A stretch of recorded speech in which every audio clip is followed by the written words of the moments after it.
Daryl DeLeon, we're here at a very sunny Snetterton. You've had a very busy day, but how are you?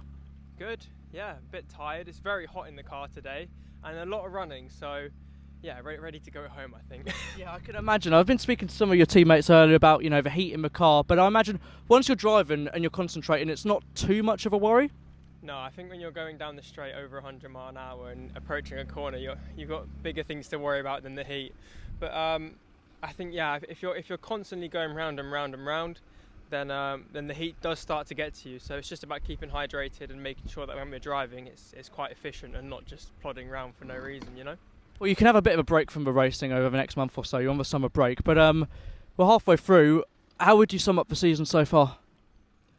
It's been difficult, if I'm going to be completely honest. Motorsport's a very up and down sport. It's like a roller coaster. We've had some highs, we've had some lows. High being the win at Brands, but I think ultimately we've struggled this year in the BMWs. Hence why we're testing, trying to find how we can improve. And yeah, it was a very productive day today. So it's been okay the first half of the year. It's good to get a win under my belt and have a Jack Shears win at Thruxton, but I want to be at the sharper end of the grid. I think we all do it at WSR. So we're working hard behind the scenes to make sure when we return at Croft, we're in the place where we should be. So yeah, a lot of hard work going on. Of course, obviously it's been a challenge, but surely it's a good sign that when things aren't going right, the team are so desperate to make them better and come and test them straight away a week on from the last round. It's surely a good sign of the team's work ethic, isn't it? Of course. I fully trust WSR, all the history and knowledge, all the engineers working so hard to make sure the car's right for when we return.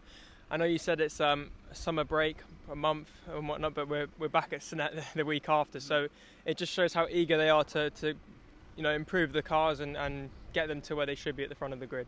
Yeah, for sure. Obviously, Croft is quite a while away, but it's a circuit that BMW has always ran well at in the past. So I imagine you must be hopeful to sort of get things back on track a little bit after, like you say, a bit of an up and down start to the year. Yeah, Croft, we should be good at Croft. Yeah, we had obviously the 2-day test at the start of the year, so we got some good data, and I know what the car should feel like around Croft. So yeah, confident, and I think it's I know it's a month away or so, but I'm sure WSR and all of us drivers are going to be working harder than ever to make sure that when we return, it's going to be a good one. Yeah. Looking forward to it already, Daryl. Good to see you again and keep up the good work. Thank you very much, mate.